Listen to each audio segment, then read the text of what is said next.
Исәнмесез, эфирда адымлар тапшыруы бу атнаның татар дөньясы, Татарстан халкы өчен мөһим вакыйгалары турында алдағы ярты сәгатьтә. Августның соңгы сентябрьнең 1 атнасы безнең республикада вакыйгаларга иң бай атна ул. Республика бәйрәме, яңа ачылган мәктәпләре белән яңа уку елы, бүген исә нефть һәм газ сәнәгате хезмәткәрләре көне. Бүгенге тапшыруны әзерләгәндә нәрсәдән башларга икән дип уйланып торырга да туры килде. Әйдәгез, кеше өчен иң мөһим әйбер сәламәтлектән башлыйк. Коронавирус кабат безнең арага кайта. Зур коллективларда көзнең беренче плюслы тестын кулына алган хезмәткәрләр бар. Узган атнаның җомгасында көненә 160 яңа очрак булса, нәкъ бер атнадан 400-дән артты. Вакцина ясатучылар узган атнада да, монысында да 4000-нән әллә ни артмый. Республика киңәшмәсендә президент санитар таләпләрне үтәүне һәм прививка мәсьәләсен көчәйтүне сорады. Необходимо активизировать работу по вакцинации, ревакцинации. Она идет. Строгое соблюдение санитарно-противоэпидемических требований трудовых коллективов, образовательных учреждений везде, Лариса Ренатовна Хадиуллин, фильтры должны быть, Марина Александровна. Моннан нәкъ 2 ел элек августта Казанда Республика йогышлы аурулар хастаханәсенең яңа бинасын 100 көндә төзеп тапшырганнар иде. Мондагы табиблар ковидның беренче һөҗүмен дә үзләренә алды. Әле дә алгы сафта көрәшне дәвам итәләр. Алар авыруның көзге дулкынына әзерләнә. Аның беренче билгеләре барлыгын Рания Абдрахманова Кызыл зонада күреп кайтты.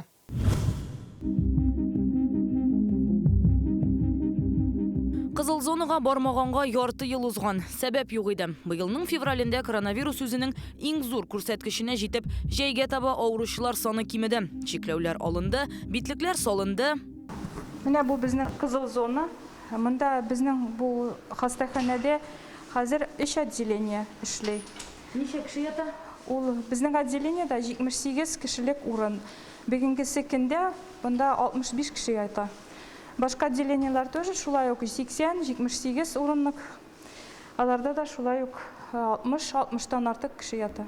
Аларның саны августта арта башлаган. Коронавируслы яңа шартларда яшәүнең 3нче елы китте. Һәм бу вакытка без инде аның дулкыннарын, кайчан күбрәк кешеләргә йыгуын, кайчан азрак йыгуын аңлый башладык сыман.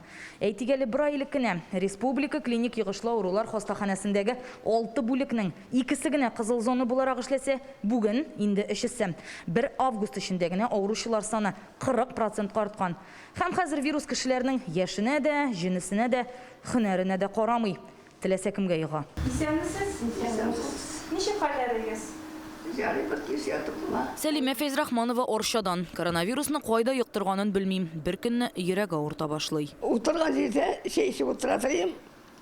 Шәй тотып утыратырым. Қолымнан шықыр төшә китә, авада китә ата. Кыз әйтә, әне нишләдең ди.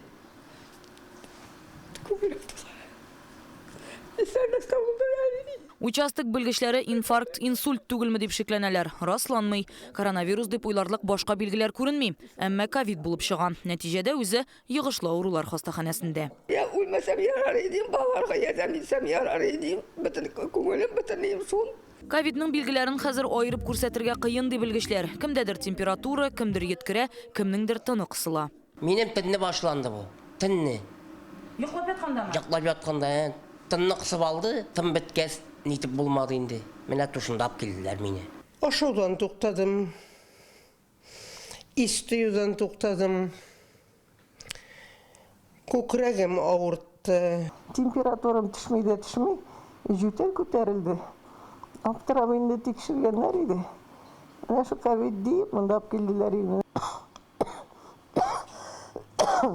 Жүтәл көчле. Температура хәл юк инде. Вирус бит үзгәреп тора инде. Бу хәзерге вирус тәм тою, ис тоюлар юк. Хәзер инде температура күп очракта, тамак авырта. И тән сызлый менә шундый симптомнар гына. Табибларның пандемия чорында күрмәгәннәре калмады. Ковидтан 10 кеше вафат булган көннәр бар иде. Иң авыр хәлле пациентларны, иң катлаулы очракларны Республика клиник йыгышлы аурулар хастаханәсенә алып килә иделәр. Беренче 1 елларны ауруларның күбесе кислородный поддержка, поражение теге легких урыча дип әйткәндә инде. Хәзер вирус әзрәк үзгәрде. Эш җиңеләйде дип әйтеп булмый. Ул больнойлар бар иде, шул ук ауру инде алар бар да. Но хәзер поражение легких юк күбесенең. Реанимация бүлегендә дә буш палата юк. Нигездә өлкән яшьтәгеләр һәм хроник аурулары булучылар ята. Август башында монда нибары 10 кеше була. Безнең реанимация һәм анестезия бүлегендә 24 урын бирелгән, ана 22сендә пациентлар ята. Шулар арасында 10-сы ИВЛ аппаратта. Монда хәзерге вакытта ковид вируслы йогышлы белән түгел, бактериальный аурулар да бар. Ягъни мондагы пациентларның ковидтан тышта аурулары булып, коронавирус аларны тагын да көчәйткән. Нәтиҗәдә аларны реанимациягә салырга туры килә. Кеше күбәя башлады 10 августтан инде күбесе инде жал итеп кайтып, Төркиядән күбесе килгән кешеләр коронавирус алып килә башладылар. Ркибка мөрәҗәгать итүчеләрнең кискен артуы тагын бер нәрсәгә бәйле. Халык сырхауханәләргә барып тормыйча гына турыдан-туры томография ясатырга килә башлаган. Өпкәдәге үзгәрешләр авыруның 4-5 көненә генә чыга. Шуңа моның кирәге юк. Беренче көннәрдә сразу монда килергә кирәк түгел. Чөнки бөтен поликлиникта хәзер экспресс-тестлар бар ковидка. Алар ясалалар поликлиникада, анда квалифицированный специалистлар бар. Укулар башланып, аралашу күбәйгәч ауручылар саны тагын да артыр дип фаразлый табиблар. Һәм хәзер үк вакцина ясатырга киңәш итәләр. Гриппта килсә, салкын тиюләр дә башланса, хәл бермә-бер катлауланачак. Күп очракта инде хәзерге менә монда ятучыларның прививка ясалмаган. Алар я иртәгә ясыйбыз, я соң 2нче елга ясыйбыз. Может, миңа тимәс диләр. Менә шулай калганнар күп очракта хәзер прививка ясалмаган авыручылар хәзер күп. Шулай ук санитар таләпләрне үтәүне сорыйлар. Хәлнең катлаулануына алар әзерләнә инде. Тәҗрибә бар, ковид сезонлыга әйләнде. Ркибта әлегә чиста зона булган бүлекләрне дә кызыл зона өчен җиһазландыра башлаганнар. Рания Абдрахманова, Игорь Романов, Яңа гасыр каналы. Бүген илдә нефтчеләр һәм газ сәнәгате хезмәткәрләре көне. Ул Татарстан икътисадының нигезе, талантлы белгечләрне үзенә җәлеп итүче тармак, инновациялы технологиялар кулланылучы өлкә. Президентның әлеге һөнәр ияләренә юллаган котлавында әнә шундый юллар бар. Быел республиканың көньяк көнчыгышында нефть табылганга 79 ел булды. Беренче номерлы скважина Шөгөр авылы янында бурауланган. Хәзер инде Татнефть Россиянең иң зур нефть компанияләренең берсе. Нефть-газ чыгаруны, аны эшкәртү күләмен арттыручы оешма. Бүген Әлмәттә бәйрәмгә дип яңа социаль объектлар ачыла. Бәйрәм ачылышлары аша нефтчеләрнең республика үсешенә керткән өлешен Илгиз Шәкүров күреп кайтты. Әлмәттә һәм якын тирә районнарда яшәүчеләр ел сайын башка татарстанлылардан бер бәйрәмгә күбрәк ял итә. Бүген дә шәһәр гөрләп тора. Нефтчеләр көнен монда 57-нче тапкыр уздыралар. Бәйрәм театралаштырылган тамашадан башланып китте. Үзәктәге мәйданга шәһәр халкы, нефть тармагы хезмәткәрләре, ветераннар җыелган. Аларның барсында Рөстәм Миңнеханов сәламли һәм Кара алтынны Татарстан икътисадының киләчәк тормышының ышанычлы нигезе дип атый. Барыгызны да чын күңелдән һөнәри бәйрәмегез белән котлыйм. Һәммәгезгә дә исәнлек, саулык, дөньялар тыныч булсын, эшләребез алга таба да матур барсын. Бәйрәмләсезне. Нефтяное производство – это огромные инвестиции в машиностроение, химию, нефтехимию, цифровые технологии, науки, образование и инфраструктуру. Республиканың көньяк көнчыгышында Кара алтын беренче тапкыр 1943 елда табыла. Беренче номерлы скважина Шөгөр авылы янында бураулана. Шул вакыттан бирле Татарстан гади авыл хуҗалыгы җирлегеннән илнең нефть чыгаручы төбәгенә әверелә. Хәзер Татнефть Россиянең нефть тармагындагы әйдәп баручы компанияләрнең берсе. Оешма ныклы адымнар белән 4 миллиард тонна кара алтынын чыгару юлында. Мы лидеры, мы эффективны. Мы технологичны. Без әйдәп баручы оешма, без нәтиҗәле эшлибез һәм технологияләрдән файдаланабыз. Без зур тәҗрибәсе, чын инженер кадрлары булган зур команда. Мощнейшим инженерным и кадровым потенциалом. Әмма бу бәйрәмнең иң матур традицияләренең берсе. Барлыгы 5000-нән артык кеше, нефть оешмалары хезмәткәрләре, студентлар, шәһәр халкы бер бөтен булып бер юнәлештә алга атлый. Бу Татарстанның нефть тармагының никадәр көчле һәм куәтле булуын күрсәтә сыман. Мәйданга бер артлы техника керә. Алар барсы да нефтчеләрнең көндәлек хезмәтендә кулланылган яки кулланыла. Хәзер оешма иң заманча технологияләр белән эш итә. Шулай да төп байлык кешеләр ди алар. Татнефть бөтен республика буенча 65 мең кешене эшли иткән оешма. Менә шул нефть тармагында зур шәһәрләр төзелде. Түбән камалар төзелде. Нефть ул Әлмәт районының байлыгы гына түгел. Татарстанның, Россиянең байлыгы. Татарстан әлмәт шушы нефт белән күтәрелде инде. Мен үзем дә шушы нефт белән бергә үстем. Татнефть тормышы белән хәзер дә яшим. Әлмәтнең тормышы нефттән аерылгысыз. Татнефть Кара Алтын каласының һәм гомумән республиканың социаль тормышында зур роль уйный. Кунаклар бүген төзекләндерүдән соң ачылган яңа сәнгать мәктәбе Нур яшьләргә психологик ярдәм күрсәтү үзәгендә дә булды. Шулай ук 1 сентябрьдә республикада 6-нчы булып ачылган Адымнар мәктәбен карадылар. Монда төзелгән һәм яңартылган һәр объектта нефтчеләрнең өлеше бар.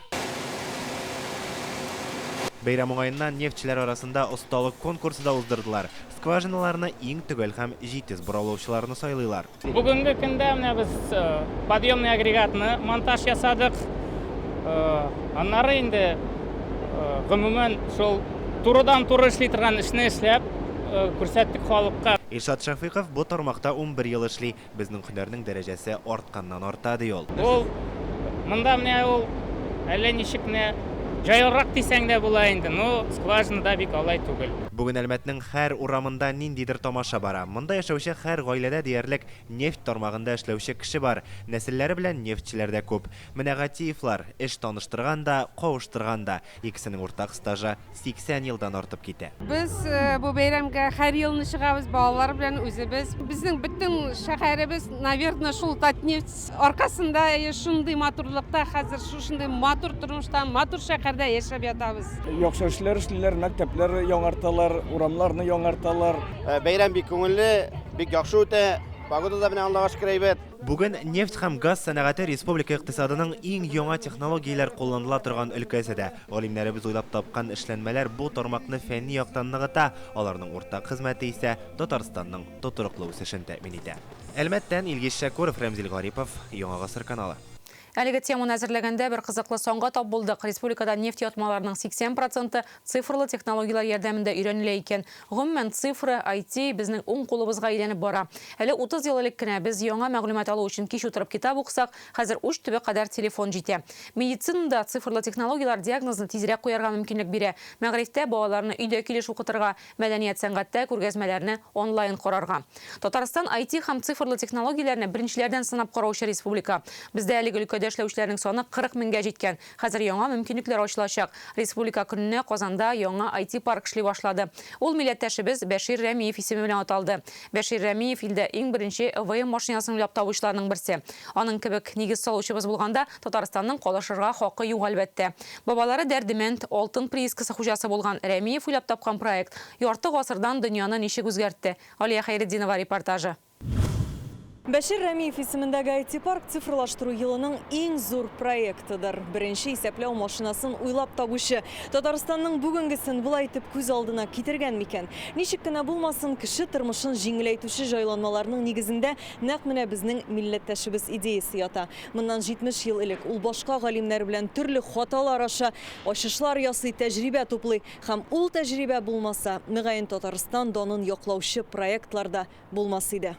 Казанның нәкъ үзәгендә аның исемен йөрткән IT-паркта 4000 кеше эшләячәк. Это выдающийся татарин, который разработал вычислительную машину в 1948 году. И мы гордимся, что у нас и тогда уже были такие талантливые ребята.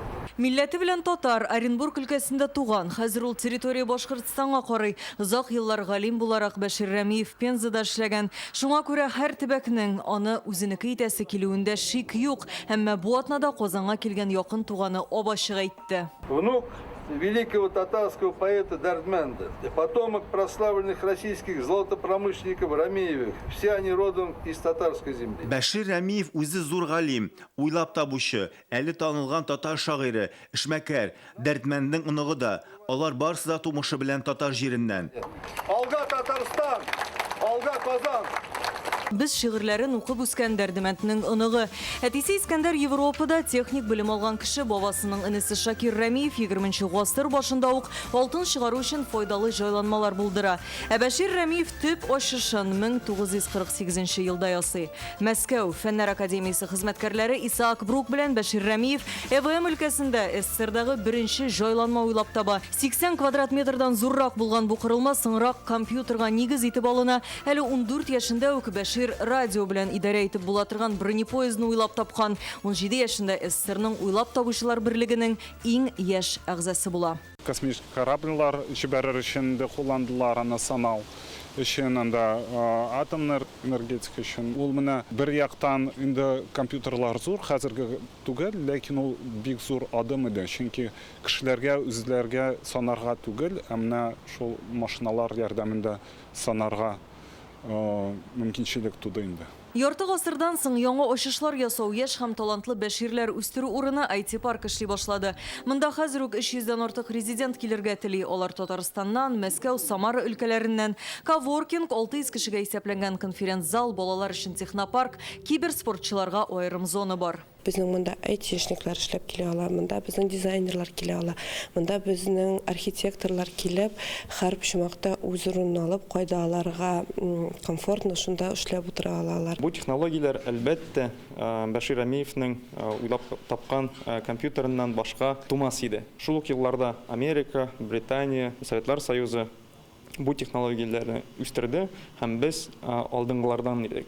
Һәм һаман да без иң алдынгы илләрдән берсе булып саналабыз. Барлык безнең фән үсеше Казан дәүләт университетында ВМК факультетлары, IT факультетлары бик көчле кадрлар әзерлиләр, ләкин алар базарга яңа продуктлар чыгара алмыйлар. Шуңа күрә мондый IT-парклар яңа технологияләрне базарга чыгару өчен бик әһәмиятле. Яңа IT-паркта милләтебезнең яраткан "Мин яратам сине Татарстан" җырында рояльгә урнаштырылган робот уйный. Татарның талантлы улы соңгы көннәренә кадәр һөнәренә тугры кала. Монда эшләячәк егет-кызларга да аның эшен лаеклы дәвам итүләрен теләделәр. 2024 елда безнең республика IT өлкәсендә киләчәк уеннарын кабул итәчәк. Димәк, Татарстан данын яклаячак талантлы команда да кирәк. Алия Хайретдинова, Рамзил Гарипов, Яңа гасыр каналы. Ачылышлар атнасы дигән идек бит. Бу атнада республика буенча 9 яңа мәктәп ачылды. Бу соңгы 5 елда иң зур күрсәткечләрнең берсе. Аларның ким дигәндә 4се милли мәгариф учагы булачак. Әлмәт белән Түбән Камада Адымнар мәктәпләре, Казанда 18-нче татар гимназиясының яңа бинасы, Биектауда исә бер туган Максудилар исемендәге мәктәп. Атнаның иң зур ачылышлары безнең күзәтүдә.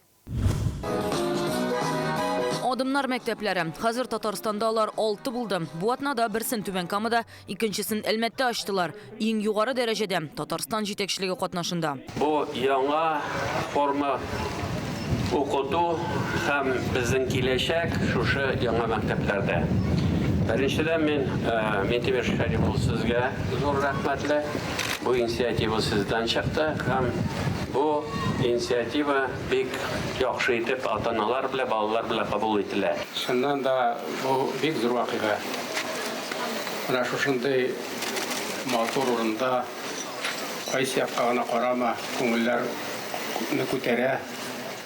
Нәрсәдер эшлисе килә. Әле мин үзем дә уйлап куйдым. Беренче класска әйтсәләр яңадан керергә дип, мондый мәктәпкә мин кереп китәр идем. Адымнарның төп максаты халыкларның милли традицияләрен хөрмәт итүче, телләр һәм мәдәниятләр төрлелеген кабул итүче яшь буынны тәрбияләү. Дөнья күләм дәрәҗәдәге комплекста татар, рус, инглиз телләрен үзенчәлекле алымнар аша өйрәтәчәкләр. Туган телгә игътибар аеруча да көчле. Моны балалар үзләре дә, әти-әниләр дә аңлый. Түбән Камада адымнар ачылу, ул бит инде зур омтылыш, зур ачыш дип әйтер идем. Без мондый мәктәпне инде Алабуга шәһәрендә, Чаллы, Казан шәһәрләрендә ишетеп белә идек. Biz gimnaziyadan gimnaziya kildik. Biz indi bir zor sababı tatar tilinde söyleşirge. Максат, әлбәттә, балаларның нинди милләттән булуына карамастан күп телләрне белеп, бер-берсе белән матур гына итеп аралашып, һәм дә инде киләчәккә зур өметләр, зур уңышлар белән матур яшәүләре өчен зур бер адым булып тора. Балаларыбыз да, ата-аналарыбыз да телләрне төрлечә белә. Һәм дә инде монда безнең төп бурычыбыз әти-әниләр белән берлектә балаларга ничек иттереп ярдәм итә алабыз. Казанның 18-нче гимназиясе балаларга милли тәрбия бирүче иң көчле мәктәпләрнең берсе. Дистә еллар кысан сыйныфларда укыган балалар һәм коллектив бу атнада яңа биналы булды. Әлеге мәктәп, әлбәттә, менә шушындый матурлыкка, әлеге яңа бинага һичшиксез булган лаек иде, чөнки милли мәгарифның чыннан да бер сокланып карап һәм үрнәк ала торган шундый бер өлгесе булыр дип өметләнәм мин киләчәктә. Яңа ачылган мәктәпләр бер яктан балаларны тел һәм тәрбиягә өйрәтсә, икенче яктан ел саен киңәюче шәһәр авыллардагы мәктәпләрдә урын җитмәү проблемасын хәл итә.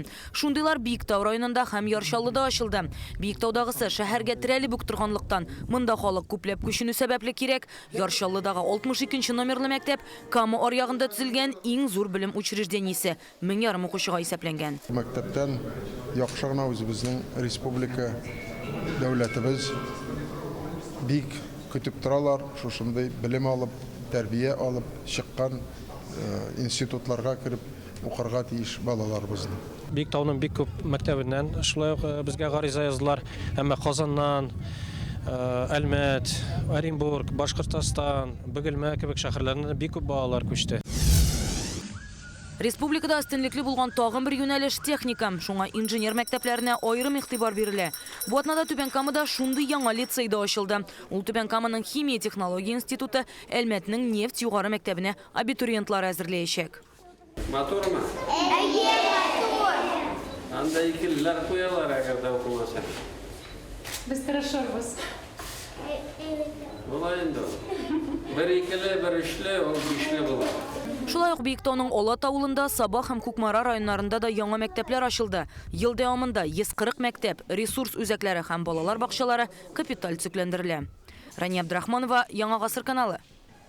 Бу атнада республика көне узды. Татар яшьләре яратып катнаша торган бәйрәм чараларының берсе ул Таткультфест. Тик быел аны оештыру шактый мәшәкатьле булган. Эш шунда ки, быел беренче мәртәбә Мәдәният министрлыгы әлеге фестивальне оештыручыны тендер аша сайлап ала. Гөнаһ шомлыгына каршы татар фестивальне оештыру хокукын Мәскәү компаниясе тота. Күз алдына китерегез, бу сабан туйны чуашлар, удмуртларның грим боттонын оештыруны якутларга биргән кебек килеп чыга. Әмма бу федераль закон таләбе икән.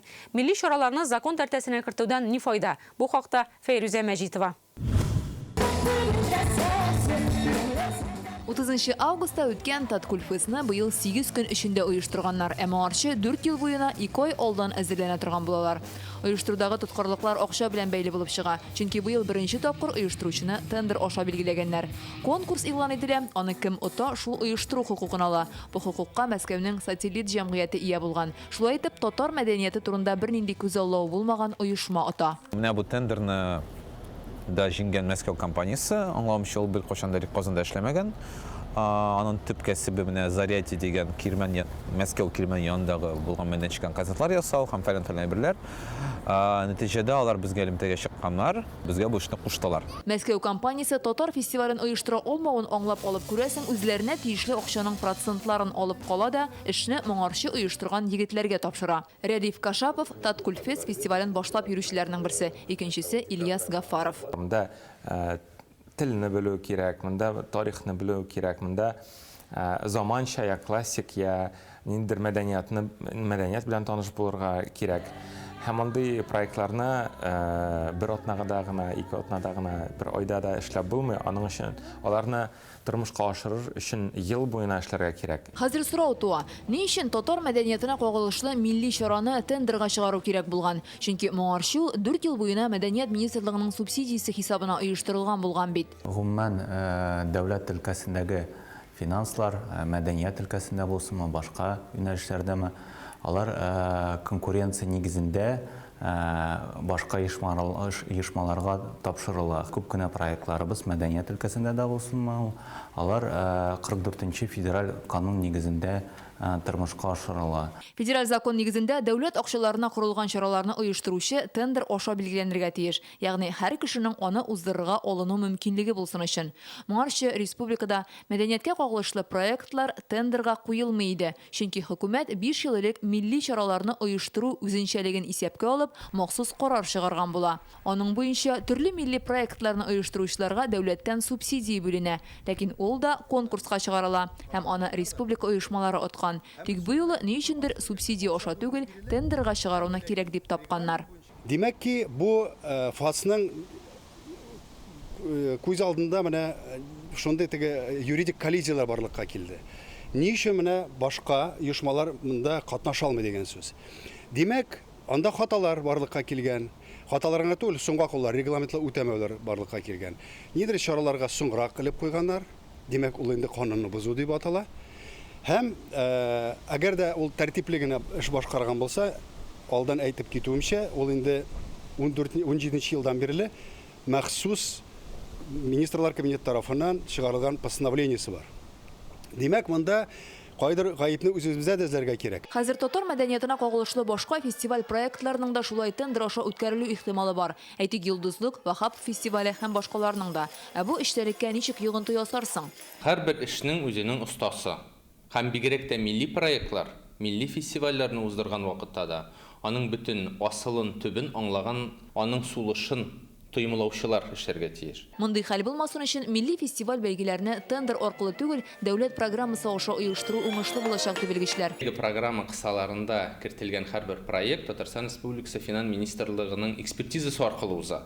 Милли проектларны менә дәүләт программа кысаларына кертүне мөмкинчелеген карарга кирәк бүгенге көндә. Канун буенча милли фестивальләрне оештыру тендер аша билгеләнергә тиеш икән, димәк отучыларның милли үзенчәлекне, телне, гореф-гадәтләрне аңлавы төп таләп итеп куелырга тиеш. Ә моңа бары тик кануннарга үзгәреш кертеп кенә ирешеп була, ди мәдәният өлкәсе белгечләре. Бу очракта инде министрлык тарафыннан да нидер булса да инициативалар булырга тиеш. Әлбәттә, безгә комитетка да мөрәҗәгать итәргә буладыр. Менә бу мәсьәләне кертеп булмас микән анда үзгәрешләр яки анда менә бу 44-нче федераль законга яки анда башка ташламалар дип әйтим, шундыйрак бер форма табарга кирәк. Ә министрлыкта хәзер тендерның техник биремен милли үзенчәлекләрне исәпкә алып төзү кирәклеген искәртәләр. Әлбәттә, тендерны оештырганда, мәдәният өлкәсендә оештырганда, ул төгәл иҗат биремен ул документацияга кертү. Ягъни нинди параметрлар буенча без теге яки бу мәдәни чараны оештырабыз. Хәзер фестивальләрнең язмышы билгесез булып чыга. Канун буенча эшләп, тендер аркылы уздыру кайберләрнең киләчәгенә балта белән чапты инде. 2014 елдан башлап уздырылучы Урта гасырлар көрәше фестивале башка уздырылмаячагын игълан иттеләр. Фәрүзә Мәҗитова, Игорь Романов, Гаделмин Дубаев, Яңа гасыр каналы. Хәзер эфирда Кодак сәхифәсе тормышта кызыклы, шул ук вакытта гыйбрәтле күренешләргә юмор аша Данил Сафаров карашы. Исәнмесез. Сәхифәбезне күңелле яңалык белән башлап җибәрик. Җәйге каникулга нибары 9 ай калды. Бу атнаны 1 сентябрьне бәйрәм иттек. Иң текә белем көне Төньяк Курильскида булгандыр мөгаен. Якында гына вулкан атла башлый, әмма бәйрәм линейкасы дәвам итә.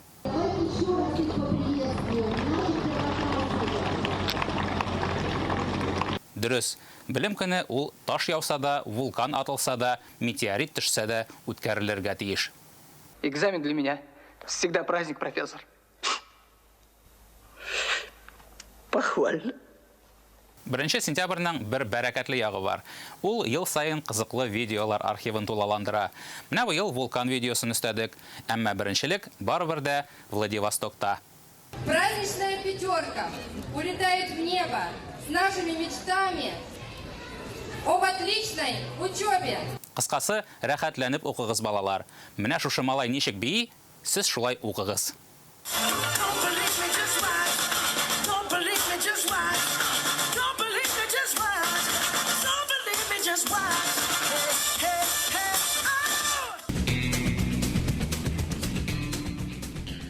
Великий Устюг дигән шәһәрдә проблема, не задача, кем әйтмешли. Ел сайын суда кер шайкары өчен корылма куя торган булганнар, ә быел ул ташландык хәлдә. Гәрчә аны коруга һәм карап тотуга бюджеттан 250 мең сум акча бүлеп бирелә ди. 330 каждому. Видимо, это поручень, но находится он далеко не на своем месте. Я ничек сиңа мондый хәл, Илон Маск? Моны күреп бургерың ялгыш юлга китмәдеме? Югыш белән йөрисең син космоста. Кер шайкагычлар җитештерергә кирәк. Менә бу мин сиңа әйтим, бизнес дисәң дә бизнес. Шиләбе ирләрен бик кырыс диләр. Шиләбе әбиләрен күргәнегез юк әле сезнең. Йорт янына йөк машинасы килеп туктый, иске утыргычны алып китмәкче булалар. Идарәче компания белән килештерелеп эшләнелә бу. Әмма әбиләр каршы чыга. Башта бер әбекәй чыгып 1-2 секундта кузовның бортын ача, әйтерсең гомер буе газельдә эшләгән, аннары утыргычны кире өстерәй башлый. Әбигә башка иптәш кызлары да кушыла. Ахыр чиктә ирләрне җиңәләр. Бу хәлдән соң идарәче компания аларга яңа утыргыч вәгъдә иткән. Әмма әбиләр нык тора. Башта яңасын алып килегез, аннары искесен биреп җибәрбез дигәннәр. Хәзер подъезд төбендә әбиләр дежур тора. бер очтан үткән-сүткән кешеләрнең гөнаһларын да юалар. Наши люди в булочную на такси не ездят.